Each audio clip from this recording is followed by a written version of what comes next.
본 방송은 iblog.com을 통해서 송출되고 있습니다. 미디어 플랫폼 iblog, iblog.com.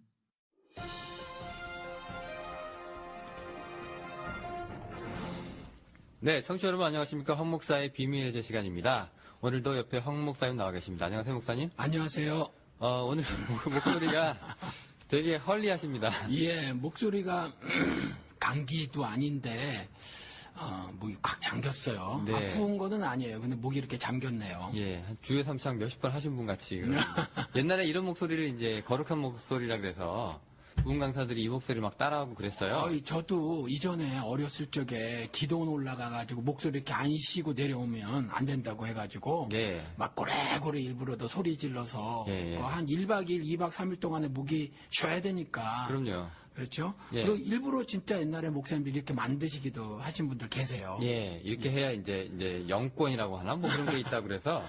네. 청취자 여러분들이 좀 이해하고 들어주셨으면 감사하겠네요. 네, 양해를 좀 부탁을 드리고요. 예. 네, 그래도 뭐 들어보시는 분들은 또 매니아시들이라고 생각하고. 예. 네, 저희가 또 그렇게 진행하도록 하겠습니다. 사실 저희가 그 두 번째 시간이었나요? 그 에피소드.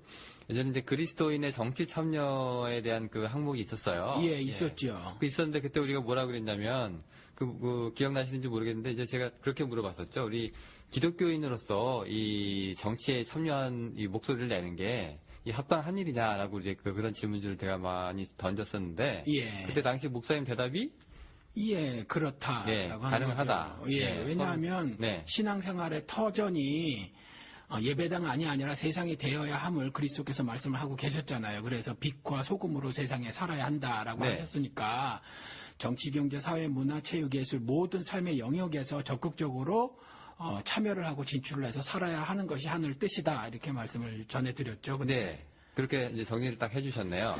네. 근데 이제 오늘은 이제 사실 그때는 이제 개인 자격으로, 그죠? 자신의 예. 이제 정치적인 견해를 펼치는 거는 이제 뭐 옳은 일이고, 네. 또 이를 또 막아서는 안 된다는 그런 입장인데요. 네. 근데 이제 오늘 이 에피소드는 지금 우리 시국과 관련돼서요. 네. 우리 지금 기독교가 보수와 진보를 이렇게 뚜렷하게 양분이 돼서 자기 목소리를 내고 있어요. 예, 근데 이게 기독교계뿐만이 아니죠. 한국 사회 전체가 그렇게 지금 갈라졌어요. 그렇습니다. 안타까운 일이에요. 네, 지금 뭐 많은 두 쪽이나 있는 상황인데요. 예. 근데 이제 우리는 이제 기독교 방송이다 보니까 근데 거기도 우리 기독교가 또 영향을 좀 받아서 예. 지금 뭐 진보, 보수 이렇게 나눠 가지고 이제 제가 생각할 때는 사실 진보 보수 얘기도 아닌 것 같은데 예. 어쨌건 이제 이 국정원 이제 댓글 사건, 뭐 부정선거 얘기, 그다음에 이제 하야 논란 뭐 이런 것들이 있습니다. 근데 보니까 지금 정확하게 두 부분으로 이제 갈라져가지고 자기 목소리를 내고 있거든요. 그래서 저는 오늘 이제 목사님 얘기를 좀 듣고 싶은 게, 예. 둘 다 자기 목소리를 내는 것은 오케이. 그러면 네. 그 두 개 중에서 어떤 게 진짜입니까? 목사님 입장에서는 어떤 게 더 하나님의 뜻에 걸맞는 또 빛과 소금 역할을 하는 겁니까? 라는 이제 네. 목사님의 의견을. 일단 이거는 짚고 넘어가자고요. 우리가 이제 기독교 방송이고 네네. 또 기독교 내에서도 이제 그 목소리가 둘이잖아요. 네. 근데 기독교뿐만이 아니라 우린 철저하게 이제 기독교인으로서의 대화를 나누는 거예요. 그래서 비기독교인은 동의하지 못하실 수도 있고 또 기독교계 안에서도 또 한쪽에 다른 쪽의 분들은 또 다른 생각을 가지신 분들은 동의를 죄송합니다. 못하실 수도 있어요. 그런데 일단은 이거는 하나 짚고 넘어가자고요. 기독교는요. 공산주의자들하고 공산주의하고 맞지를 않아요. 그러니까 그 기독교인에게 종북하는 건 좀 가당치 않은 말이다라는 거죠. 그 자체로 그래서, 말이 없어야 되는 건가요? 사회에서 예를 들어 저 같은 경우도 무슨 좌빨이니 뭐 빨갱이니 종북이니 이런 소리 저한테 하잖아요. 그런데 이건 적합하지 않아요. 제가 베트남을 가봐도 오히려 캐톨릭은 별 문제 없어요. 거기 공산 정권하고 별 문제 없는데 저희 같은 경우는 이제 그렇지 않거든요. 저 같은 경우도 처음에 몰랐을 때는 뭐 집회도 하고 그랬지만은 이제 그렇지 않아요. 다시는 그 나라 저를 잡아가 두지는 못해요. 잡아가 두지는 못하지만 더 이상 이제 그 나라에 입국 안 시키고 그런 일이 있단 말이에요. 이와 같이 기독교 자체는 공산주의가 굉장히 싫어해요. 그들이 우리를 싫어하는데 그들이 우리를 부정하고 있는데 우리 입으로 그들이다, 뭐 종북주의자다, 아니면 뭐 빨갱이다, 뭐 이렇게 말하는 건 그건 그냥 굉장히 옳은 이야기가 아니에요. 정확하게 말하는 것이 아니어서 사실은 그런 말 자체는 좀 하지 말아야 한다라는 거죠. 네, 그 종북 프레임에 가둬버리면 솔직히 사람이 이제 거기서 예, 그 헤어날 수가 없는 건데요. 특히 우리나라 한국은 그렇죠. 예, 특별히 그런데 이제 그런 이제 시각으로 상황 가운데서 이제 일이 벌어지고 있는 거예요. 한국에서 각 네네. 사회에서 특별히 이제 우리 오늘 하고자 하는 것이 지금 저한테 물어오시는 것이 그거잖아요. 이제 기독교계에서 뭐 사회 다른 전반에서도 마찬가지지만 두 가지 극명하게 다른 의견이 있다라는 거잖아요. 네네. 그랬을 때 분명히 성경에는 그런 건 그렇고 아닌 건 아니라고 입장 정리를 분명히 하라고 하셨는데 네네. 둘 중에 하나는 잘못됐다는 거죠. 둘 중에 하나는 옳은 것일 것이고. 예, 분명 그 오늘 말씀이시잖아요. 예, 그 둘 다 옳다라고는 말씀 안 하실 거죠. 그렇죠. 둘 다 옳은 거는 결국 아니에요. 예, 그래 예. 지난번 에피소드는 둘 다 목소리 낼 수 있다. 네, 목소리는 낼 수 있어요. 그렇죠. 왜 목소리는 충분히 누구든지 낼 수 있어요. 왜냐하면 하나님도 어떤 그러니까 우리 지금 종북 프레임이라고 말한 것처럼 어떤 일정한 프레임을 가지고 사람들을 그것에 가둬놓고 하시지는 않았거든요.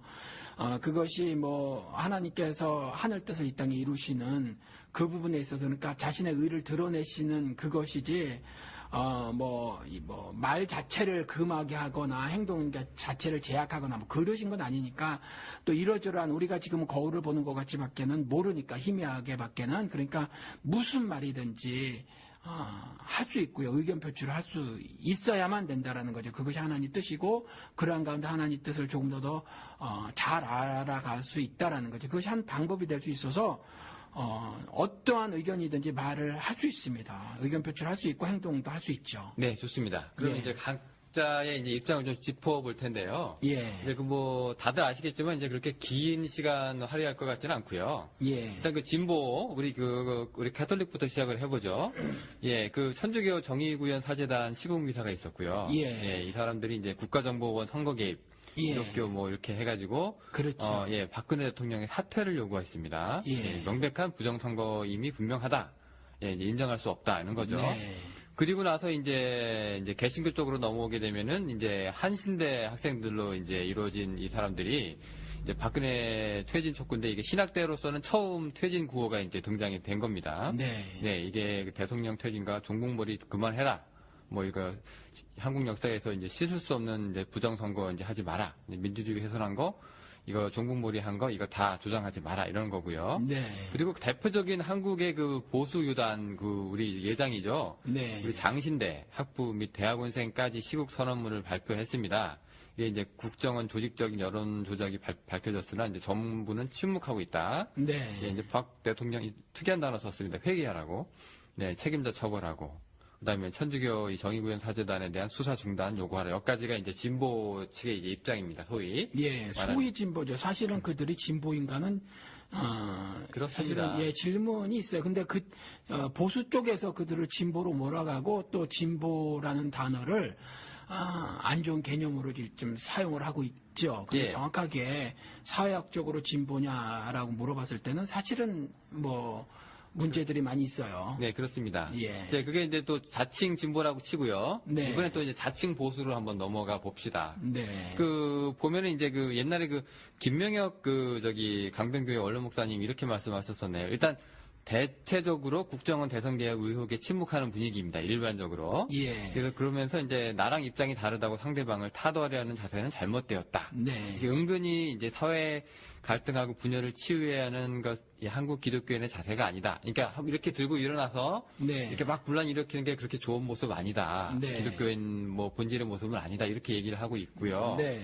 조금 더 심한 사람들은 이제 한국 장로회 총연합회 이런 이제 단체들이 있어요. 네. 시국미사는 네. 사회 혼란을 선동하는 거고, 네. 그다음에 박창신 원로 신부님 반국가적 망언의 분노 및 비판한다. 네.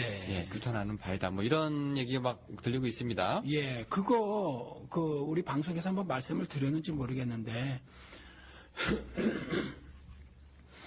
일본 총독이 한 말이에요, 사실은. 일본 총독이, 오래전에 말이죠. 일본 강점기 시절에 우리나라를 지배하고 있었고, 우리나라 사람들을 통치 개념 하에서 정말 입 다물고 총독부에서 시키는 대로 따라와라고, 자신들과 자신들이 정책을 세우고, 주로 정책이라는 것이 뭐 수탈 정책이라든가 압제 뭐 이런 것들인데, 거기에 대해서 불응하지 말고 따라오라고 말하기 위해서 혼란과 분열, 막 그때 사용했고요. 그거 이승만이 쓰고 박정희가 쓰고 지금 쓰는 거거든요. 역사가 되게 오래된 단어네요. 예, 그게 그대로 지금 한국 사회에서 통용이 된다는 거. 그들이 또 뭐 전부 기독교 신자예요? 그 굉장히 웃기는데, 그 예수님한테 가서 한번 말씀을 드려보라 그래서 예수님 자체가 그때 얼마나 혼란과 분열을 야기시켰는지 말이죠. 가는 곳곳마다 그분은 충돌을 벌이셨거든요. 뾰족해도 어떻게 그렇게 뾰족한 삶을 살다 가셨는지, 뭐 그런 정도였었다라는 거죠. 우리 뭐 대표적으로 아시지만 요한복음 2장에 그때의 절대 다수를 차지하고 있었던 유대인, 그리고 유대인 뭐 종교의 높은 사람들, 제사장을 비롯해서 서기관 뭐 이런 사람들 있잖아요. 이런 사람들하고 대충돌을 벌이셨단 말이죠. 혼란과 분열을 야기시켰고 실제로 혼란과 분열의 시대였다라는 거죠. 그렇지만 진리를 위해서, 그리고 절대 정의를 위해서, 하늘의 의를 위해서, 하늘 뜻을 이 땅에 이루시기 위해서 혼란과 분열보다 더 중요한 것을 성취하시기 위해서 그 일을 감행했는데, 뭐 정의 구현 사재단에서 그 신부님 맞죠? 네네. 예, 그분이 정말 있어서는 안 된, 뭐 2천 몇백만 건인데 시간이 없어서 뭐 122만 건인가요? 뭐 하여튼 200만 건인가? 네. 아무튼 뭐 그것만 수사하기로 했다, 조사하기로 했다. 생각을 해보세요. 2천 몇백만 건이라는 것이, 그리고 세상에 군대에서 무슨 사이버 사령부 같은 거 두고 말이죠. 뭐 경찰, 검찰, 선관위, 국정원, 뭐 군대 다 동원해서 이런 일이 벌어졌는데, 이러한 것들에 대해서 정치인이 아니고 하나님을 신앙한다고 하는 사람들이 이 불의를 보고 이것이 불의다라고 말하는 것이 어떻게 국가의 그 혼란과 분열을 야기한다, 이렇게 말을 할 수 있는지, 이것도 다른 사람이라면 모르겠어요. 그것이 독재자나 독재자 밑에서 그저 떡고물이나 요번에 이정현 내시 같이 홍보 수석이라고 하는 꼭 내시 같았어요. 뭐 이런 사람이라면 모를까. 어떻게 하나님을 신앙한다고 하는 사람들이 그런 말을 할 수 있는지 말이죠. 자, 그러면은 네. 그 종교는 제자리를 지켜라, 이거 아주 근본부터 잘못된 말입니까? 종교는 제자를 지켜라가 도대체 누구가 한 말이면 어떤 의미로 하는 말이죠? 그러니까 예를 들어서 이제 그 아까 말씀하셨던 일제 시대 때, 예. 그 이게 일제가 그렇게 이제 권고한 내용이기도 하지만, 네. 이 신앙인들 스스로 이제 뭐 사회적으로 그렇게 뛰어들지 않고 자기 자리를 지키는 그러니까 그런 그게 이제 본연의 모습이다. 연예인들한테 뭐 정치적인 말을 하지 말아라 하는 그렇죠, 것처럼, 그러니까 뭐 폴리테이너 이런 거, 예. 뭐 이런 거 되지 마라 이런 것처럼. 그러니까 기독교인들한테 니네들 평화, 예. 그다음에 희생, 예. 그다음에 이제 뭐 무저항, 예. 뭐 이런 거 있잖아요. 예. 이런 거 아주 굉장히 높은 가치로 예, 인정해주고. 예. 그게 빨갱이들이 그렇게 하는 건데, 제가 자꾸 베트남 얘기를 하는데, 베트남 선교를 해서 그래요. 근데 거기 가면 중국의 삼자교회 같은 교회가 있거든요. 그 정부가 허락해 준 교회인데, 헌법에는, 제가 거기 헌법을 봤어요. 한국말로 번역된 헌법을 봤는데, 헌법에는 그 종교의 자유가 미국이나 한국만큼 보장되어 있지는 않지만 그래도 보장이 되어 있어요. 보장이 되어 있는데, 거기 같은 경우는요, 절대로 그 건물 안에서의 그 활동만 인정을 해요. 건물 바깥에서의 활동은 하면 법적으로 저촉이 되고 경찰한테 끌려가거든요. 그럼 뭐 예배라든가 이런 것만 다. 그 안에서만, 그러니까 전도 활동도 안 되고, 그 안에서 하는 건 감시하에, 정부의 감시하에 혹은 참관하에 그것이 가능해요. 그 안에서 얼마든지 바이블 스타디를 해도 되고, 그러니까 성경 공부를 해도 되는데, 삼자교회 같은 거, 정부에서 인정한 거. 그런데 건물 바깥에서의 어떠한 그 종교 활동은 불허하거든요. 나오진 말하네요. 그렇죠. 그러니까 그건 빨갱이들이 하는 말이에요. 지금 이 말을 누가 했는지 모르지만 종교인이 했든지 아니면 정부에서 했든지 이건 빨갱이가 하는 말이라는 거죠. 그러니까 너희들은 그 자리에 죽치고 앉아 있어. 뭐 이 말이랑 똑같은 거잖아요. 그렇죠. 예, 이건 그럼 지금 이제 소위 말하는 그 보수라고 하는 사람들이 예. 이제 사회 분열을 야기 이렇게 목소리를 내는 것 자체가 예. 사회가 혼란스러움에 일조를 하는 거다. 예. 또 굉장히 지금 시대상으로 우리가 안정돼야 될 시기에 예. 국론이 분열시키면 안 되는 거다. 예. 이렇게 얘기하잖아요. 예. 그럼 이거는 제자리를 지키는 건지 아니면 그 반대인지. 그러니까 국론 분열이라는 거 도대체 국론이 뭔지 그것부터 한번 보자고요. 뭐가 국론인지. 네네. 그리고 그 국론은 누가 정했는지. 예를 들어서 우리 지금 신앙인들은 아마 다 아실 텐데 보네포라고 있잖아요. 네, 저 독일에. 예, 보네포가 물론 저는 개인적으로 그분의 신학하고 맞지는 않아요. 그런데 그분의 삶, 그분의 신앙은 정말 제가 존경하고 그분처럼 살고 싶다 이런 생각이 드는데 아시지만 독일 1차 대전을 일으킨 나라예요. 그런데 패전했잖아요. 그래서 망해버렸어요. 근데 10년도 안 돼서 그 독일을 다시 일으켰단 말이죠. 히틀러가 절대적인 공을 세웠어요. 그러니까 전쟁에 패전 국가로서 나라가 쑥대밭이 되는데 그걸 다시 일으켜서 2차 대전을 다시 일으킬 만큼의 강대국으로 올라섰단 말이죠. 굉장한 국가죠. 히틀러가 집권 초기에 국민적 지지를, 그러니까 국민들로부터 지지를 얼만큼 받았냐? 90% 이상을 받았다는 거죠. 역사상 대한민국에서도 그렇게 지지를 받은 사람이 없어요. 심지어 모세도 그만큼 지지를 못 받았거든요. 그런데 히틀러가 독일 국민의 90% 이상의 지지를 받았다는 거죠. 집권 초기에.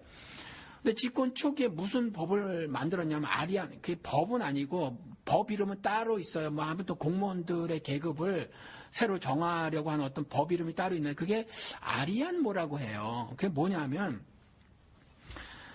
앞으로 공무원은 그 아리안족이 아니면 할 수 없다 이거예요. 그러니까 현재 공무원을 하고 있어도 혈통적으로 아리안족이 아니면 할 수 없다는 거예요. 이 법을 4월 7일을 기해서 이제 발효를 시키려고 하고 있었다는 거죠. 그때 교회는 국가교회였고 지금도 마찬가지지만 독일은 그래서 목사가 공무원이고 현재 예를 들어서 그때 이제 물론 주 타켓이 유대인이긴 했어요. 그래서 현재 유대인이 목사라면 목사 공무원이니까 목사 그 교회에서 쫓겨나야 되는 그런 일이 벌어진 거죠. 근데 신앙적으로 말이 안 되잖아요. 그런데 절대 다수의 독일 국민이 지지하고 그다음에 절대 다수의 국가교회들이 또 히틀러 정권에 그걸 지지하고 이때 보는 분연이 일어났다는 거죠. 뭐냐 하면 교회라는 것이 하나님 말씀을 받는 곳이다. 그러니까 하나님 말씀 받는 곳에서 교회냐 아니냐가 판명이 된다. 이렇게 말을 했어요. 이 말이 하나님 말씀대로 따라 살아가는 것이 교회입니다라는 말이 지금은 굉장히 평범한 말이고 진리의 말인데 당시 히틀러 정권 아래서는 그게 체제 도전적 말이었다는 말이죠. 거기다가 그 체제는 어떤 체제였냐면 국민의 절대 다수 그리고 또 기독교의 절대 그 지도자들의 다수의 지도자들에게 지지를 받는 그런 정권이었거든요. 거기에다가 그렇게 한 거예요. 그러니까 그런 법을 만들면서 히틀러 나치 정권이 내세웠던 게 뭐냐면 통합이에요. 그러니까 전부 다 내패가 되라는 거거든요. 내패가 되라. 그게 국론이에요. 그러면 박근혜 씨도 그 대통령 되기 전에 함께라는 단어를 썼거든요. 박정희도 마찬가지로 그런 것들을 다 썼다면 독재자들이 북한의 김일성도 마찬가지로 그 통합 정책을 쓰기 마련이거든요. 그러니까 전부 내패가 되라는 건데 지금 국론 분열이라고 말했을 때 그 국론을 누가 만들었냐라는 거죠. 국민 절대 다수가 만드는 거냐? 아니면 정권을 진 자기들이 만들어서 국민들이요 전부 나와 한패가 되자 이렇게 말하는 거냐. 그러면 당신들과 한패가 되기 싫소라고 말하면 그걸 국론 분열이라고 말하는 것이다 라는 생각이 저는 든다라는 거예요. 일단 그게 국론이라는 단어의 뉘앙스가 지금 굉장히 부정적이시잖아요. 그러니까 역사적으로 이러한 일들이 제가 지금 히틀러 얘기를 들으면서 이제 한 건데 뭐냐면 도대체 그들이 말하고 있는 국론의 실체가 뭔가 그걸 한번 보자는 거죠. 그러니까 어떻게 보면은 이제 그 독일 그 히틀러 치하에서는 보네퍼 같은 사람이 이제 오히려 국론을 분열시키고 그렇죠. 체제에 항거하고 그렇죠. 자기 목소리를 내는 이 사람이 이제 지금 와서는 이제 진짜 그리스도인이라고 평가를 받고 있는 건데 그렇죠. 당시에는 결국 그래서 독일이 패전하기 얼마 전에 결국 보네포는 40살이 되기도 전에 그 처형을 당했단 말이에요. 그러니까 그때 당시로는 쉽게 말해서 뭐 아시지만 무솔리니와 더불어서 히틀러는요. 그 반공주의자였어요. 굉장한 반공주의자였기 때문에 아마 히틀러 같은 지도자가 한국에 있다면 경제 부흥시켰지, 반공주의자지, 굉장한 지도자가 될 텐데 히틀러 지금 아시죠? 뭐 단순 부역자까지라도 지금 독일에서는요. 그 뭐라 그러죠? 뭐 범죄를 저지르면 공소시효가 없어요. 그 나치 부역자들은 단순 가담자까지 그 다 처형해 버리거든요. 그런데 그렇게 경제도 부흥시키고 말이죠. 반공주의자였고 한 그 사람을 지금 현재 독일 국민은 그렇게 여기고 있는데 이전에는 어땠냐 하면 이전에는 그와 같이 너무나 지당하고 진리인 그 말을 한 보네포를 잡아다 죽이는 것이 그 정권이었는데다가 그것에 대해서 절대 지지를 보냈던 것이 독일 국민이었다라는 거죠. 그렇지만 분명하게 많은 사람이 그렇다고 해도 옳고 그른 뭐 많은 사람이 그렇다고 해서 진리도 아닌 거 옳은 것도 아니라는 거죠. 그래서 지금도 마찬가지로 만약에 절대 다수인지 모르겠지만 다수라고 하더라도 그것이 이것이 국론이고 우리가 말하는 것이 국론이고 그래서 따라야 한다. 이것을 따르지 않는 건 국론 분열이고 또 혼란을 야기하는 거다라고 말하는 것 자체가 역사에서 보면 네.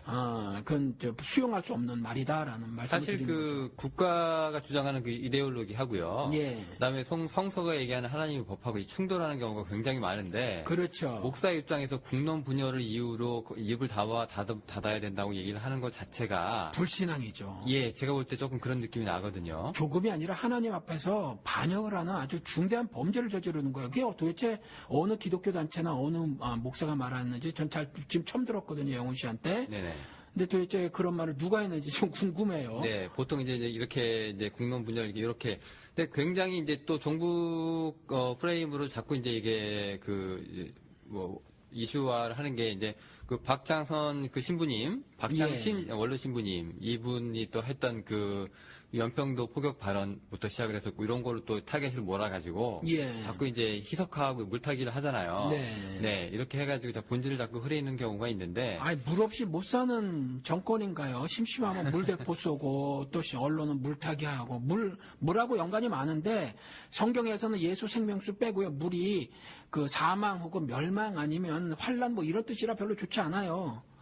예. 네, 알겠습니다. 물 좋아하는 정권 별로 좋지 않습니다. 네. 그 교황청도요, 얼마 전에 외방 선교회 산하 그 아시아 뉴스에서. 이제 이 신부님 얘기하면서 이제 지금 천주교 카톨릭 이분이 이제 국가의 적이 됐다고 이제 굉장히 우려를 나타내고 있거든요.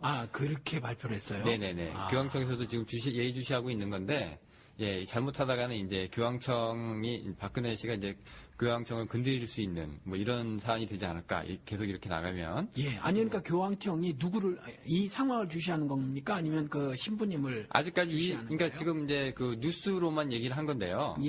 그 산하 아시아 뉴스라는 게 있는데 이제 이 박창신 신부님이 이제 박근혜 사태 촉구 미사 발언으로 이제 검찰 수사를 받게 되니까 이 점점 이제 국가 상황을 예의주시하는 그렇죠. 그래서 이제 국가의 적이 됐다. 지금 이제 굉장히 지금 안타깝게 보고 있는 상황인 것 같아요. 자, 그런 상황에서 이제 천주교 쪽에서도 이제 보수적인 목소리가 조금 나오는 분위기도 좀 있는데요. 네, 뭐 천주교 정의구현 사재단의 이 사람들이 갖고 있는 그 주장이나 이념을 좀 다시 한번 좀 검증해서 좀 뭐라고 좀 해달라 하고 이제 교황청에다가 이제 뭐 서신을 보내기도 하고요. 뭐 이런 분위기가 좀 있습니다. 자, 이제 둘 중에 하나 이제 골라야 됩니다. 이제 우리는 골라야죠. 네, 진보냐 보수냐. 이 진보 보수라고 얘기하지 말고요. 하지 맙시다. 네, 뭐 종북이냐 아니냐 요 얘기도 필요 없고요. 그것도 지금 이제 부정 선거가 일어난 정황이 이제 확실히 밝혀졌고, 네, 요거를 이제 두고 보냐 안 보냐. 그러니까 이렇게 하자고요. 옳으냐 그르냐 어느 것이 옳으냐 이렇게 해야지 어느 진영을 나누지 말자고요. 이 진영 논리라는 것이 사실 한국 사회에서 없어져야 돼. 나라를 둘로 갈라버려요. 국민을 나누고 서로 적으로 만들어버리거든요. 그러니까 이 진영 논리 같은 경우는 절대로 이게 그래도 기독교 방송인데 그리고 저는 목사고 말이죠. 그래서 이런 것들은 우리 아예 이런 식의 접근은 하지 말자고요. 네, 혹시 그 청취자들께서 혹시 오해하시는 분들이 있을까봐 제가 이제 한 가지만 여쭤볼게요. 양심적으로 예. 목사님으로서 이제 양심적으로 네네. 자기가 원하는 후보가 이번에 대통령이 되지 않아서 네. 이제 그거 가지고 발끈해서 이제 꼬장을 부리시는 건 아니시죠? 이렇게 물어봐야 되나 어떻게? 예, 아니요. 그 솔직하게 솔직한 게 좋죠. 네. 저는 개인적으로 좀 민주정권이 들어섰으면 좋겠다라는 생각에서 문재인 후보를 지지했지만 문재인 후보보다는 저는 또 다른 제3의 후보가 제 마음속으로는 네. 있었어요. 사실 문재인 후보는 개인적으로 봤었을 때 그 이전에 민주정권 두 번 있었잖아요. 김대중, 노무현 정권이 있었잖아요. 네. 그 두 분하고는 좀 다른 모습이 있어서 저는 그분을 사실은 내심 많이 지지를 하진 않았는데 대안이 없으니까 네. 대안이 없으니까 이제 할 수 없이 그분을 일단 지지를 그러면은 했죠. 새누리당 지지자는 아니신 걸로 결론을 우리가 낼 수 있겠는데 예, 만약에 아닙니다. 그러면 문재인 그 대통령 후보가 네. 대통령이 됐는데 나중에 봤더니 이제 이런 그 국정원이 들어가고 모디가 들어가고 해가지고 이제 국가적으로 이게 부정선거가 운영이 되었다. 예. 그러면 지금과 똑같은 목소리를 내실 수 있으신가? 당연하죠. 네. 저는 개인적으로 노무현 정권 같은 경우는 그분은 이제 그 국민의 공복으로 살았어요. 그러니까 공복이란 말이 뭐예요? 그냥 쉬운 말로 말하면 노비거든요. 노비. 그러니까 나라의 주인, 국가의 주인인 국민의 노비로 살다 갔다라는 거죠. 그 점 하나만 빼면은 정책적인 면이라든가 그분의 정치 스타일이라든가 뭐 모든 것들을 사실은 저는 거의 모든 것들을 좋아하지 않아요. 뭐 파병 문제도 있고 그런 거요? 그렇죠. 그런 것보다 더 제가 지금 그분이 한 것 중에서 가장 싫어하는 게 그 신자유주의를 한국 사회에 이식시킨 부분. 그러는 바람에 그 뒤에 그 이명박이 거의 그냥 날로 먹어버렸거든요. 한국의 모든 그 사회 간접 자본이라든가 그 밖에 경제 어떤 그 제도 뭐 이런 것들이 이미 다 세워져서 신자유주의 체제 아래에서 이렇게 많이 만들어져서 그야말로 한국 사회를 그냥 날로 먹어버렸어요. 이명박 정권이. 그러니까 그러한 그 단초를 제공한 것이 노무현 전 대통령이고 그다음에 그러한 것들을 할 수 있도록 제도를 만들어 놓고 심지어 한미 FTA 아무리 그쪽에서 사실은 그때 제일 처음에는 이러저러 했었다라고 말을 했어도 결국 그 노무현 정권에서 한 일이거든요. 그래서 처음에 모판을 깔았죠. 예, 그래서 사실은 그냥 공복으로서의 몸가짐, 행동 이것 하나 그걸 존중을 하고 있는 거지 사실은 정치인으로서 그럼 대통령으로서의 노무현을 절대로 전 지지를 하지 않습니다. 그러면 이제 어깨에 힘을 좀 뺀 거 말고는 그렇죠. 뭐 그닥 뭐 이러시는 거네요. 그거 말고 이제 예를 들어서 민주화 자유를 위한 정책들 뭐 국정원을 독립시키고 검찰 개혁하려고 하고 이런 것들은 이제 물론 나중에 우리나라 전시 작전권을 도로 갖다 바치듯이 정권에게 도로 갖다 바쳤지만 이들이 네. 이렇게 국정원 독립시키고 뭐 검찰 개혁하고 하는 그런 점들은 그런 시도들 그런 것들은 훌륭했다고 보아져요. 다만 이제 한국 사회가 그것을 받아들이고 수용해서 새로운 사회를 건설하기에 아직 그 어떤 기초가 세워지지 않아서였는지 잘은 모르겠지만 아무튼 제대로 되지 않았잖아요. 근데 아무튼 그러한 시도 자체는 훌륭하다고 봅니다. 그런데 상당히 많은 부분에서 그분이 한 그 행동들 가운데서 그런 어떤 도덕적인 면 빼고 저는 8할 이상의 굉장히 부정적인 시각을 갖고 있어요. 네, 이제 여기까지 이제 목사님 양심 선언이 있었고요. 네, 양심 선언. 예, 네. 이제 지금부터 하는 얘기는 이제 목사님의 정치적인 색깔과 무관하다는 거를 네. 청취자 여러분께서 그렇죠. 이제 알고 이제 들으시면 되겠습니다. 예.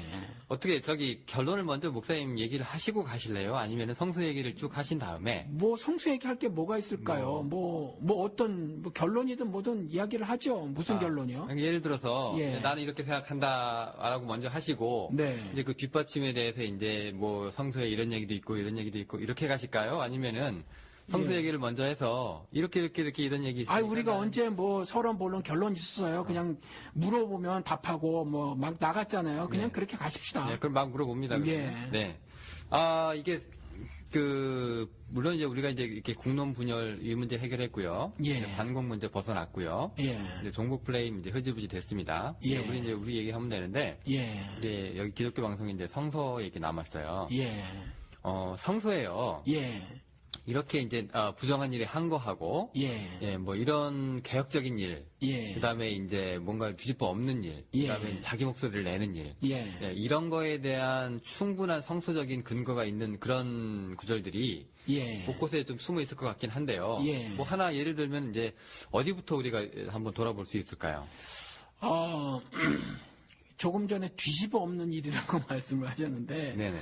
지금 내려오라는 얘기니까. 예. 네. 이렇게 봐야 해요. 성경에서 어떤 특정 정권의 퇴진을, 어떤 특정 목적 때문에, 정치적 목적 때문에, 퇴진을 추진하고 왔던 이런 기록들이 없어요. 그러니까 성경을 보는 시각을 먼저 이렇게 가죠. 이야기가 좀 잠깐 길어질지도 모르겠는데, 성경이 무엇을 기록하고 있나를 보십시다. 그래서 그 가운데서 현재 어떤 신앙인의 모습을 취하는 것이 하나님 말씀이 성경에 비춰봐서 옳은 것인가 이렇게 따져 들어가 보십시다. 네, 그렇게 나을 것 갈까요, 같아요. 그러면? 네, 예. 그럼 그렇게 갑시죠, 그러면. 그러면은 창세기를 봐야 하는데, 창세기까지 갑니까? 예, 창세기부터 보십시다. 왜냐하면 이게 성경을 보는 시각이 어쩌면 좀 이제 처음 들어보시거나 생각하시는 분들도 계실지 모르겠어요. 창세기 1장이 물질세계 창조의 기록만은 아니다라는 거죠. 그래서 창세기 1장 2절에 가서 보면 땅이 형체 같고 이거는 혼돈하고 이런 말을 제가 킹제임스 그거로 제가 지금 말씀을 드리는 건데, 땅이 형체 같고 공허하다 이렇게 기록을 하고 있어요. 그런데 하나님의 천지를 창조하시니라가 1절이거든요. 근데 2절에 땅은 형체 같고 공허하다 이렇게 되죠. 이게 이제 우리 번역인데 영어 번역은 어떻게 되어 있냐면 formless and empty라고 되어 있어요. 그러면 formless는 form이 없다라는 말이거든요. form이 없는 거는 없어요. 어떤 형체가 없는 게 어디 있어요. 물질은 다 형체가 있지.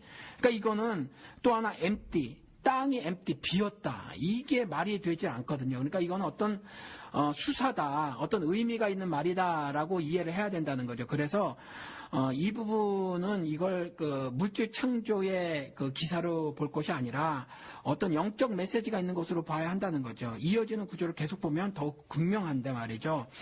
어두움이 또 우리 개혁 성경에서는 흑암이라고 되어 있는데 이 어두움이 기품의 표면 위에 있다 이렇게 되어 있거든요. 어두움이 기품의 표면 위에 있다. 그리고 또 하나 하나님의 영은 물들의 표면에서 거니시더라 이렇게 돼 있어요. 그러니까 여기서 물들의 표면, 그 다음에 기품의 표면, 그랬으니까 이 물들과 기품은 사실 동의어예요. 같은 말이라는 거죠. 그런데 그 어두움이 그 물들의 표면, 기품의 표면이 물들의 표면 위에 어두움이 있고요. 그 위에 하나님의 영이 운행하시고 계신 거거든요. 거니시고 계신 거예요. 이 말이 뭐냐 하면 사람이 사는 세계가 이와 같을 것이라는 미리 말씀해 놓으신 거예요. 이 말씀이. 그러니까 선과 악이 있을 것이며 또 악은 선에 의해서 이렇게 지배를 당할 것이다 라는 말씀을 하고 계시는 거죠. 그래서 이 물은요 사망 혹은 멸망 혹은 환란 이런 것들을 성경에서는 말하고 있어요. 그래서 요한계시록에 가서 보면 12장쯤에 아들을 낳은 여자 즉 이스라엘을 말하고 있거든요. 신학자들은 그걸 교회라고 말하지만 전 이제 이스라엘이라고 보고 그 이스라엘을 그 옛뱀이 입을 벌려서 물을 토해내서 삼키려고 한다 이런 그 기록이 있어요.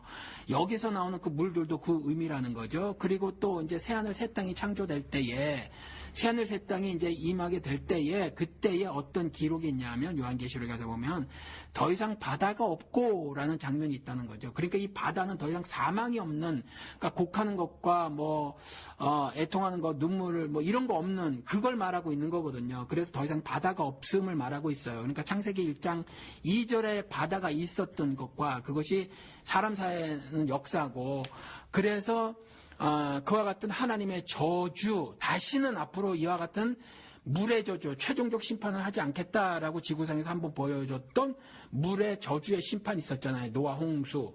그렇죠. 거기서도 물이 그렇게 등장하고, 베드로 같은 경우도 하필이면 예수님이 무리에 계셨단 말이죠. 그래서 주여 주시어든 나로 오라 하소서 그랬더니 베드로가 무리로 걸어가요. 그런데 의심해서 빠졌단 말이죠. 이와 같이 삶은 무리를 걷는 것 같은 거다라는 거죠. 그러니까 이와 같이 성경에서 말하고 있는 무리 그런 의미인데 창세기 1장에서 보면 이와 같이 4일째에 지금 일시와 연하는 나로는 이 태양빛이나 뭐 이런 걸 창조되기 이전에 어떤 영적 세계의 일들에 대한 예언 같은 걸 써놓고 있거든요. 그리고 이와 같은 예언이 구체적으로 이루어질 것, 이 예정이 반드시 확정적 미래로 벌어질 것이 요한계시록에 쓰여져 있는 거고 그 중간을 역사라고 하는 거예요. 자, 그러면 이제 여기까지 정리를 하면은 예. 창세기 1장의 기록은 이제 물질적인 창조 얘기뿐만이 아니라 예. 우리가 살고 있는 그 선악이 같이 이제 엉켜 돌아가는 예. 그런 역사가 있는 그 사회의 얘기가 될 수가 있다. 그러니까 그것에 대한 하나님이 창세기 초반에 미리 이제 그렇게 말씀을 해놓으시고 그와 같은 일들이 벌어졌어요. 그것이 쭉 구약, 신약 쭉 기록이 된 거예요. 그걸 역사라고 하는 거고 이 역사가 마침표가 있을 때의 마지막 때의 기록이 요한계시록이라는 거죠. 그리고 이제 이 역사에 있는 동안에 흑암, 즉 어둠이 있고요. 그 다음에 그 어둠의 위를 거닐고 있는 성령이 계시다라는 거죠. 하나님의 영이 계시다라는 거죠. 이와 같은 일들, 이와 같은 충돌의 역사들이 있는데 현대도 마찬가지라는 거예요. 그래서 이와 같은 수많은 일이 역사 속에서 진행되어 나왔을 때 하나님이 계속해서 처음부터 요한계시록 나중에 그리스도께서 다시 오시기 전까지 계속해서 말씀하시는 것이 뭐냐면 돌이켜라라는 거죠. 이 돌이켜라라는 말이 뭐냐면 의를 선택해라라는 거예요. 하늘 뜻을 내가 이 땅에 임했을 때 너희들이 나를 따르라 이 말을 하는 거거든요. 그래서 절대적으로 그 역사에서 하나님의 말씀하시는 것은 뭐냐면 신자로서는 당연하게 그 의를 부여잡고 살아야 한다라는 거죠. 조금이라도 그 불의의 편에 서서는 안 된다라는 거예요. 그런데 지금 2천 몇백만 건의 국정원 동원, 그 다음에 군 사이버 사령부, 그 다음에 뭐 경찰 다 동원되고 검찰 동원되고 지금 뭐 양심 선언이 있기 전에는 선관위는 뭐 증거가 없어 말 못하지만 사실 선관위가 동원이 안 됐겠냔 말이에요. 당연히 선관위가 동원이 됐단 말이에요. 이와 같이 총체적 부정을 통한 정권 찬탈이라는 불의를 봤었을 때 당연히 기독교 신자들은 어떻게 해야 되느냐. 물론 정치인들은 정치 공학을 생각해서 이후에 파장을 고려하고 하면서 행동을 하겠지만 신앙인들은 당연히 그 이유를 생각하는 것이 아니라 지금 당장 목에 칼이 들어와도 불이냐 아니냐 하나님 말씀하신 것대로 역사는 이와 같이 진행될 것이고 이 역사에 대한 심판 하나님이 이렇게 저렇게 하실 것이고 그 이전에 최종적 심판하시기 전에 이와 같이 환란이나 그 밖에 많은 어떤 재앙들 혹은 징벌들을 통해서 이와 같은 일들을 벌이실 건데 이러한 역사 속의 삶을 살아가는 신자들이 어떤 태도를 취해야 할 것이냐는 자명하다라는 거예요. 그러면 이와 같은 불의를 봤었을 때 우리가 어떻게 해야 할까요? 그 애초부터 네. 그럼 창세기 때부터 이제 이미 그렇게 하나님께서 네. 그 악과의 그 다툼 네. 그런 것들을 이제 그 예견을 하셨고 네, 네. 이제 우리가 사는 이 역사가 네. 우리가 악이랑 항상 이게 싸워서 네. 이제 이루어가는 그 역사의 장이기 때문에 예. 그러니까 우리가 그 악과 싸움에 이제 불의와 저항해서 뛰어들어가는 것 자체가 네. 그 창세기의 바로 의미고 예. 우리의 그 물질 창조에 또 의미가 거기 있고 뭐 이런 우리 그 자세를 갖고 있는 그런 의미가 있다는 얘기죠. 네. 근데 그런 의미면은 그러면은요. 예를 들어 그럼 이 요즘 목사님들이 이제 뭐 그렇게 해석을 하시는 분도 있고 안 하시는 분들도 있겠지만은 네. 일단 우리 그 교회가 자기 자리를 지키고 네. 이제 그 중립을 가져야 된다. 네. 뭐 이런 사람들 있잖아요. 네. 이쪽에서 진보 얘기하고 저쪽에서 보수 얘기하면 네. 이제 둘 교인들을 이제 진정시키는 게 목사의 이제 입장이다고 생각하시는 분들도 있거든요. 네. 그래가지고 이제 일로도 휩쓸리지 말고 절로도 휩쓸리지 말고 네. 여러분들 하나님만 보셔야 됩니다. 라고 하는 그런 분들이 있어요. 네. 이거 어떻게 보면 중립적이고 되게 좋은 건데 이런 길도 인정이 되는 건가요? 아니면은 없어요. 이건 성경에서 그런 말을 하지 않아요. 양자 성경은요. 체결입니까, 무조건? 예, 성경은 그 중간지대를 말하고 있지 않아요. 그러니까 그레이 에리어가 없죠. 회색지대가 없어요. 없고 은혜 아니면 저주예요. 구원 아니면 심판이에요. 둘 중에 하나입니다. 의 아니면 불이고 오른편에 양 아니면 왼편에 염소예요. 딱 둘 중에 하나입니다. 그렇기 때문에 양당 간에 태기를 해야 해요. 그래서 뭐 우리 가끔 뭐 이런 말씀하시는 분들이 있어요. 좌로도 우로도 치우치지 마라. 성경이 그렇게 쓰여져 있다. 이렇게 말을 하는데 이건 중용을 말하는 것이 아니에요. 이건 중용을 말하는 것이 아니라 예를 들어서 뭐 고지론을 말했던 사람 고지가 적인데 그러니까 하나님이 이스라엘 민족을 인도하실 때에 적이다 말하면 곁눈질하지 말고 옆길로 새지 마라라는 의미지 중용을 말하고 있는 것이 아니라는 거죠. 그리고 중도라는 거 있잖아요.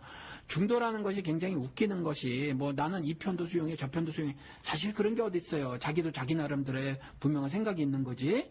그래서 저는 뭐 나는 뭐 중도라고 하는 분들은 좀 속이 검었다고 보고요. 어느 쪽이든지 분명히 자기 색깔이 있음에도 감추면서 비겁한 겁니까?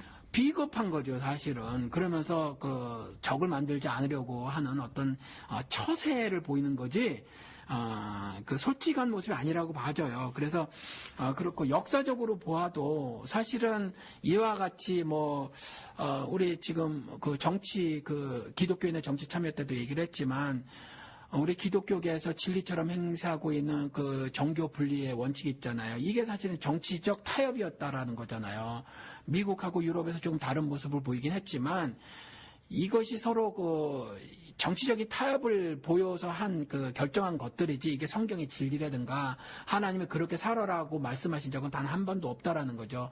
오히려 하나님은 말씀드린 것처럼 적극적으로 우리 삶의 터전이 세상이 되어야 하고 어두운 세상이 빛으로 살아야 하고 썩어가는 세상이 소금으로 살아야 한다라고 말씀을 해놓고 계시고 예수도 직접 이 땅에 오셔서 회당 안에서만 있으셨나 그런 시간은 오히려 적다라는 거죠. 들로 산으로 나가시고 시장 어귀에서 말씀을 전하시면서 그들과 함께 호흡을 하고 죄인들과 함께 먹고 마시고 그렇게 살으셨다는 거예요. 그곳에서 빛으로 살다 가신 모습을 보여주셨으므로 우리가 적극적으로 이러한 일에 나서는 것이 오히려 바람직한 성경을 통해서 말씀해 놓으신 신자의 삶이다. 저는 이렇게 믿고 삽니다. 혹시 우리 신약에 가면은요. 예. 우리 그 세례 요한으로 잘 알려져 있는 그 침례 요한. 예. 네, 있잖아요. 그 요한이 그 당시에 지배자의 이제 그 부정이나 그 다음에 그 잘못된 그 탈선을 보고 지적을 해가지고 목에 갇히고 막 그랬잖아요. 네. 예수께서 이제 그거 보시고서는 여자가 낳은 자 중에서 이제 요한보다 더 이제 승한 사람이 없다. 네. 라고 말씀하셨는데. 네. 그럼 이제 우리가 그런 그 요한 같은 삶을 그리스도인들이 이렇게 쭉 살아야 되는 건가요? 그렇죠. 그러니까 그때 이제 절대 권력을 쥐고 있었던 사람들이 누구냐 하면 유대인 종교 권력자들이거든요. 이 사람들이 성경을 통해서 보면 우리가 흡사 이들이 어떤 종교적 그 높은 자리에만 앉아 있는 것으로 우리가 알고 있지만 사실은 이들은 그 정치 권력을 또 가지고 있었단 말이죠. 그러니까 재판을 제사장이 하니까. 다 가지고 있었던 거예요, 권력을. 그때도 말씀을 드렸지만,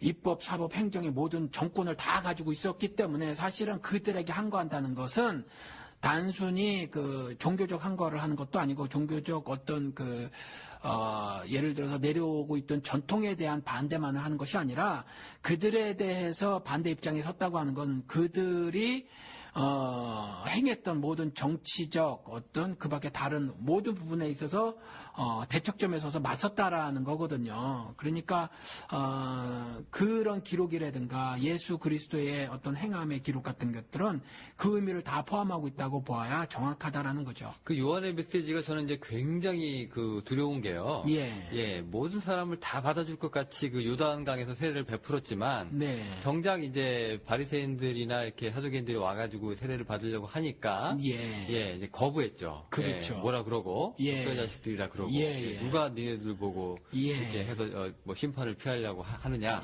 아예 그냥 딱 선을 그어버리잖아요. 그게 이제 가짜들을 말한 거거든요. 그 사람들이 하나님을 신앙한다고 말하는 사람들이잖아요.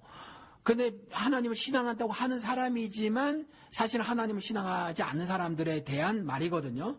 그러니까 지금 현대 교회에서도 마찬가지로 목사를 비롯한 나는 기독교인이야라고 말하는 사람들이 정의를 보고 눈을 감고 있거나 아니면 오히려 이번에 박창신 신부님 같은 분들이 이런 말을 했었을 때 탄압을 하려고 하는 기독교인들은 요한의 말이 바로 그들을 향한 말이라는 거예요. 네. 예. 근데 그 지금 문제가 되는 그 발언이요. 예. 이제 연평도 그때 포격 우리 받았을 때 예. 이제 이분이 본의 아니게 그런 말 한 것 같은데 네. 뭐 북한 입장에서도 뭐 이렇게 무슨 압박이 들어오면 폭탄을 이제 포탄을 쏠 수 있지 않느냐. 예. 뭐 이런 이제 뉘앙스로 말을 했거든요. 네. 네, 이걸 가지고 이제 지금 빌미가 돼가지고 이제 종북 발언이 나오기 시작을 했어요. 네. 그래서 이제 역풍으로 가고 있는데 네. 네, 요런 부분에 대해서는 어떻게 생각하세요? 그러니까 그것도 그냥 종북 몰이에요. 예를 들어서 뭐 한미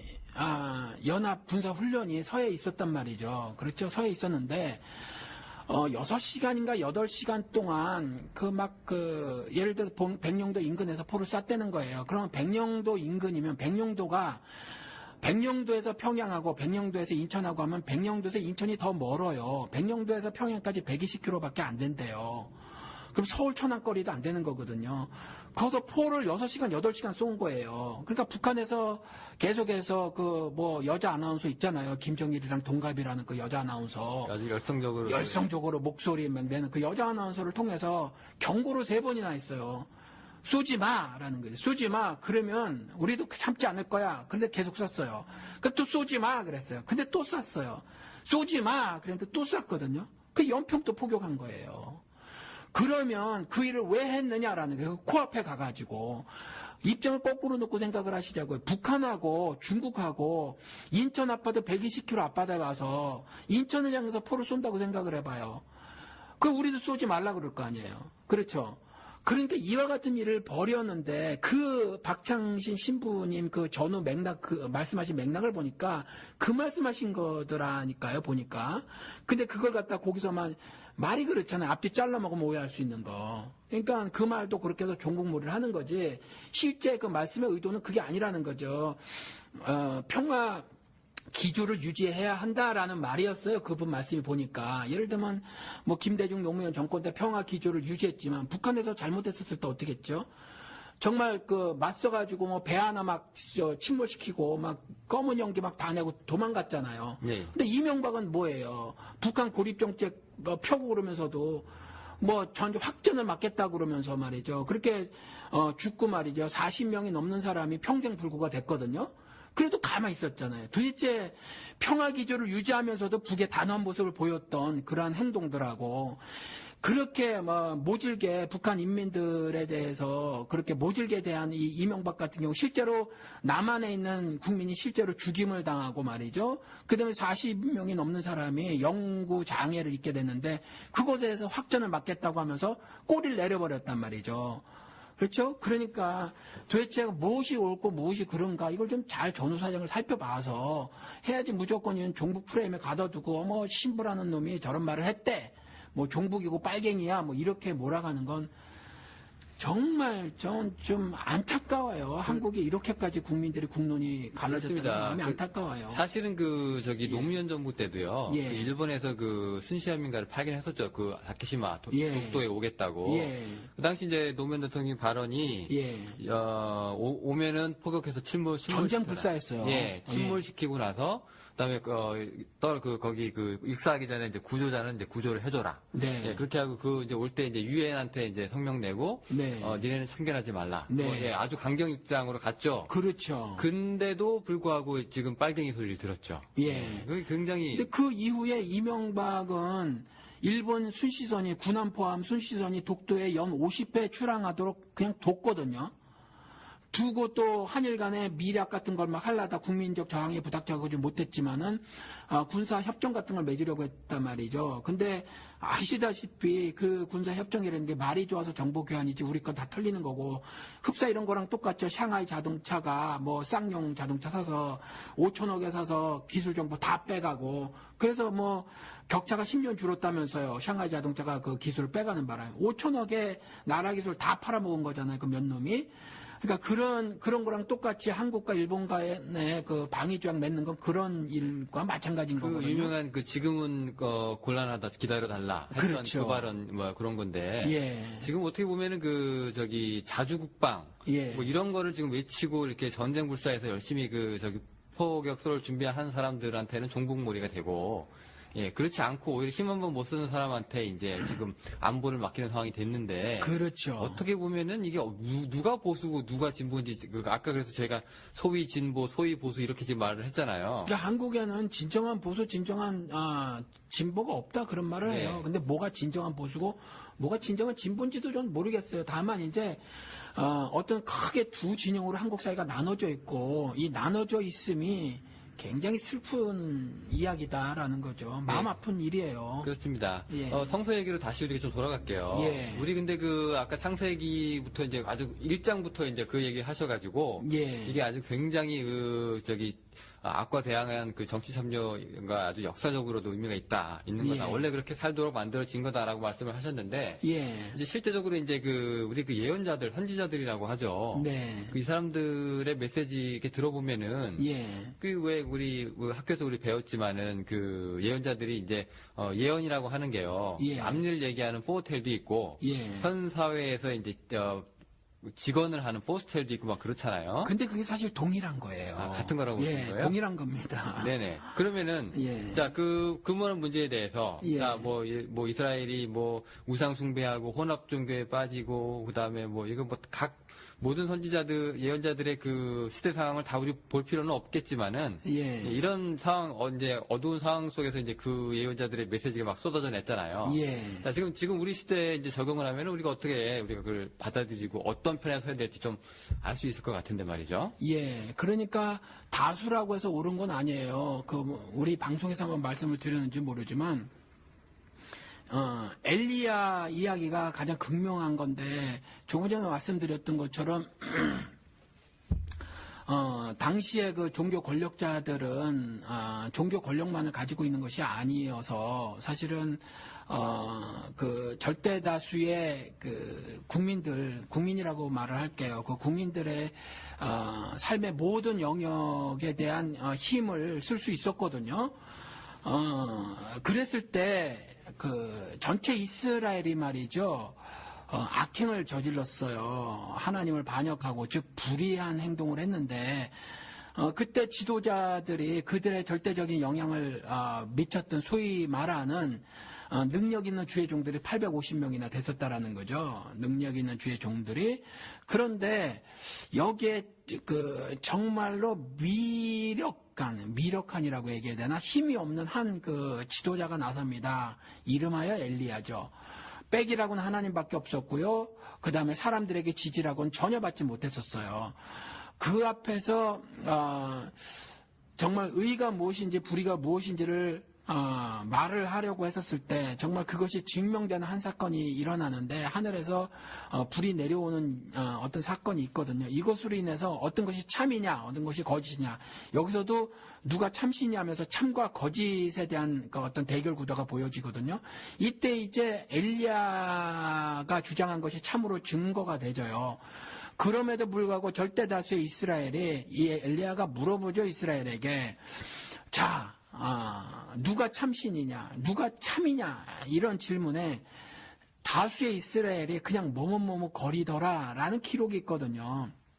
그러니까 다수라고 해서 옳은 것만은 아니라는 거죠. 그래서 우리가 분명히 알아둬야 될 것이 역사가 진행되는 가운데 하나님은 꾸준하게 말씀하시는 것이 하나님의 의를 이 땅에 심는 것, 그것을 사랑으로 성취하시는 것, 그것이 하늘 뜻을 이 땅에 이루시는 것인데, 그러니까 하늘 뜻을 이루신다는 건 하나님의 자신의 의를 이 온 세상에 드러내시는 거예요. 그걸 성취해내시는 거예요. 그러면 그것을 성취해냄에 있어서는 우리 같은 하나님을 따르는 자들을 사용하신단 말이에요. 그러면 우리 같은 사람들은 우리 같이 하나님을 믿는다고 한 사람들은 성경의 예를 들어서도 말이죠.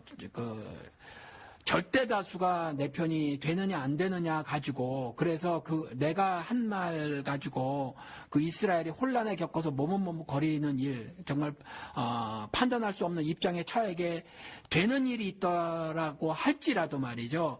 분명한 참이 무엇이냐 거짓이 무엇이냐에 대한 단호한 입장을 가지고 그렇게 삶을 살아야 하지 않을까 그런 생각이 듭니다.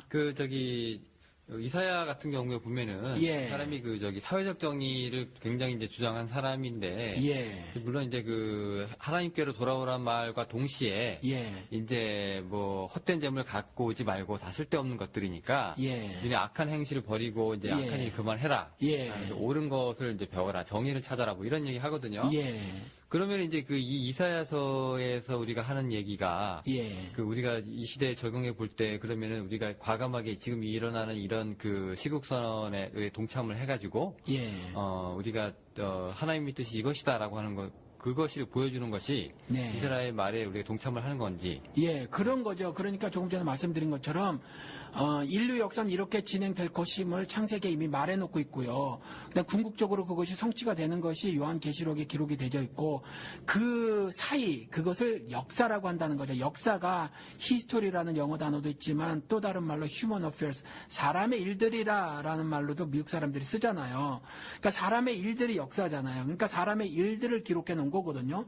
여기에서 극명하게 의냐 불이냐로 나뉘지는데 구약 같은 경우는 말씀을 드렸지만 이제 모형이고 그림자라는 거죠. 모형이고 그림자라는 말이 뭐냐면 거기에 담겨져 있는 의미가 있다라는 거예요. 그래서 실질적으로 경험하는 우리 역사들 있잖아요. 거기에는 사실은 우리가 사회적으로 보고 있는 사회적 정의 정도가 담겨 있는 것이 아니라 하늘 의를 담고 있어야 함을 말하고 있는 거거든요. 그래서 겉모습은 똑같아 보이는데 그때 이사야서에는 그러한 말들이 굉장히 많이 있어요. 그와 같은 자들에 대해서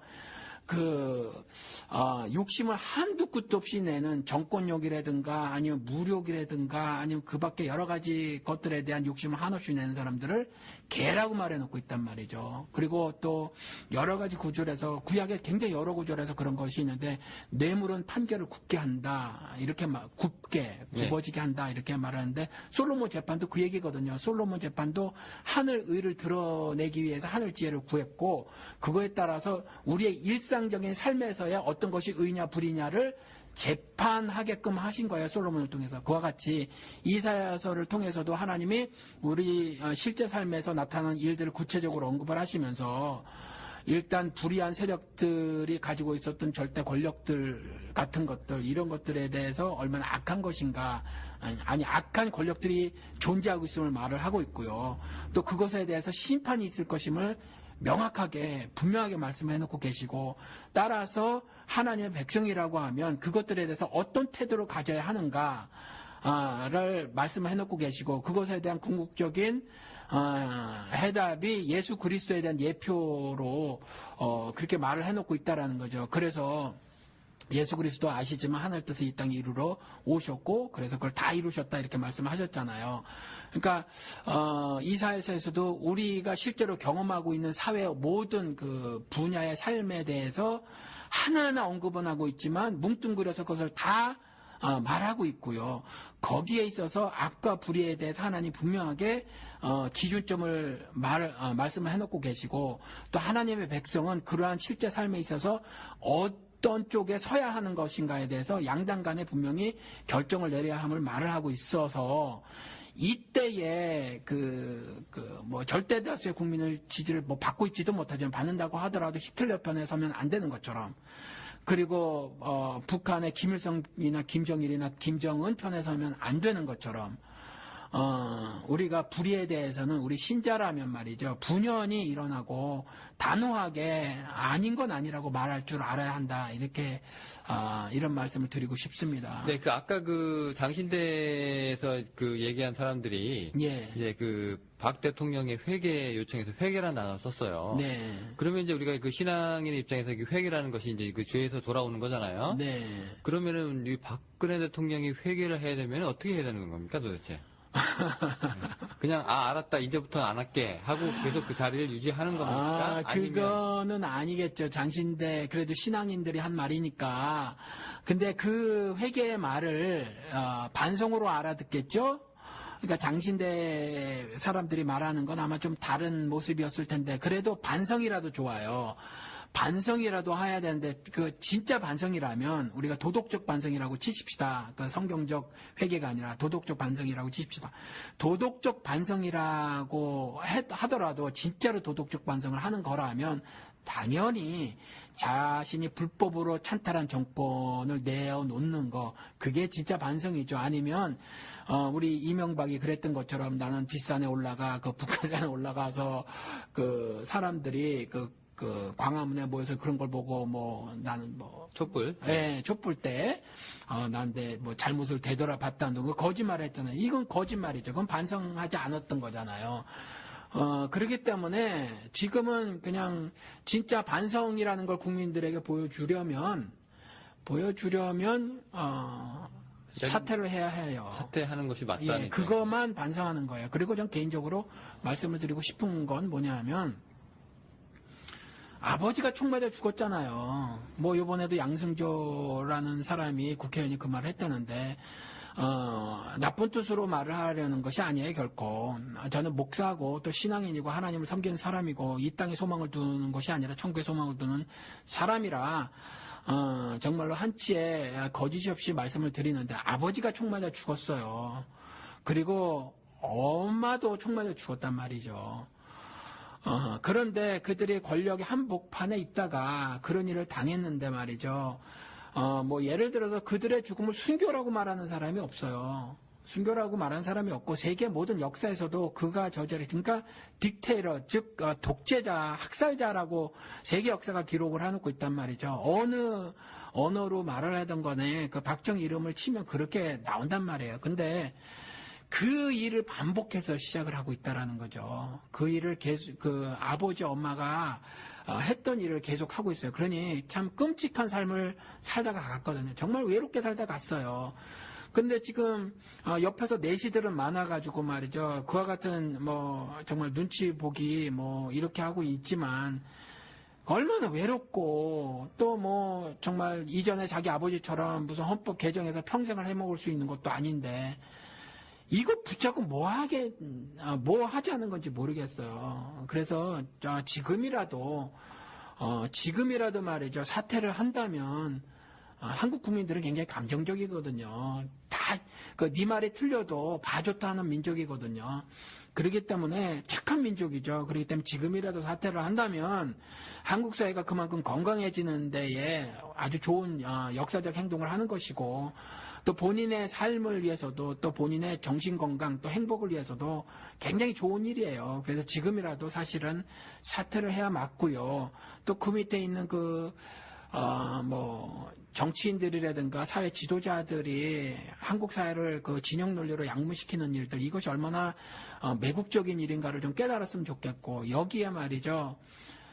기독교인들이 합세가 되줘서 그 성경에 분명히 경고하고 있어요. 땅에서 나온 짐승과 바다에서 나온 짐승으로. 그런데 이렇게 기독교인들이 들고 일어나서 말이죠. 나라를 둘러 가누고 서로 적으로 인식하게 만들고 하는 일에 앞장서는 이와 같은 그 악한 행동을 하지 말아야 될 것이라고 생각이 듭니다. 일단은 그 회개라는 것이 그 열매가 예. 사퇴라는 열매로 나와야 이제 그 진위가 우리가 확실히 알 수가 있는 것이다라고 하는. 그 질문이었는데 제가 답을 그렇게 길게 했군요. 예. 뭐 그런 거고. 예. 네. 그리고 이제 그게 또 개인을 위해서도 좋다. 예. 그렇죠. 예, 그런 이제 그 동정적인 요소도 지금 담아서 말씀을 해주셨는데. 예. 그러면은 우리가 그 민주당이 그러면은 지금 이제 지금 겨우 한 명 지금 하야하라고 이제 외치고 있지 않습니까? 예. 그럼 이제 그 민주당은 지금 대선 불복까지도 이제 인정을 하지 않는 상황인데. 네. 그럼 민주당은 그럼 하나님의 뜻대로 그러면은 지금 가고 있는 건가요? 이거는? 저는 그분들도 아니라고 봐요. 그것도 아니고. 예, 그분들도 지금 행동이 굉장히 어떤 정치적인 이익과 불이익만 계산해서 행동하는 것으로 보이고, 예를 들면 김무성이 그랬잖아요. 김무성이 노무현이 이랬거든요. 박근혜 씨도 아니고 노무현이 이랬어요. 그것도 개인적인 술자리라면 괜찮아요. 그런데 공식 석상에서 그랬거든요. 그리고 요번에 무슨 막 격앙돼서 눈물까지 보였다고 하는 이정현 홍보수석이 선대 공보단장으로 있었단 말이죠. 선거 당일날 문재인이 앞선다는 보고가 한쪽에서 있었나 봐요. 물론 김무성이 버스 가동을 몰랐나 보죠. 버스 가동에서 반드시 박근혜가 정권을 찬탈하게끔 시나리오가 이미 쓰여져 있는 건데 아마 이정현은 몰랐던 모양이에요. 그래가지고 그때 이미 문재인이 무슨 불법적으로 뭐 문자를 돌렸다는 등 그래서 문재인이 당선되면 대선 불복 운동을 전개해 나가야 된다는 등 우리 당은 뭐 이딴 소리를 했단 말이에요. 그래서 당연히 대선 불복이라는 말 또 인정할 수 없다는 말은 민주사회에서는 가능한 말이에요. 그러니까 미국에서도 있었고 그러니까 그 플로리다 같은 경우에는 그 정말 작은 한 부분이었는데도 그 부분을 다시 이렇게 하고 그랬단 말이죠. 조지 부시 때. 재검표? 예, 그러니까 이런 일들은 민주사회에서는 당연히 있을 수 있는 말인데 뭐 자기가 하면 뭐 로맨스고 남이 하면 종북이 돼버리는 거죠. 그래서 이거 갖고 격앙돼서 뭐 국기를 뭐 문란시키는 일이면 뭐 어쩌고저쩌고 이런 말을 했단 말이죠. 그래서 참 그래요. 네. 예. 그 우리 기독교에서 지금 우리 정의하고 그다음에 예. 이제 한편에 서는 거 예와 아니오 이제 이렇게 얘기하잖아요. 예. 근데 그런 거와 함께 또 사랑이란 가치가 또 굉장히 크지 않습니까? 네. 예. 근데 어떻게 보면 이 공의, 정의라고 이 사랑이란 단어 뉘앙스가 예. 어찌 보면 조금 이게 한쪽이 한쪽을 좀 희생시키는 예. 좀 조금 이렇게 다른 쪽을 좀 이제 희석시키는 의미를 예. 반감시키는 그런 게 있는데 예. 만약에 우리가 이제 정의와 사랑을 동시에 가지고 우리 이 시국을 평가하고 우리 박근혜 대통령을 평가하고 뭐 우리 기독교인의 그 열매를 이제 봐야 한다면 예. 사랑하면서 공의와 정의를 이루어야 되는데요. 예.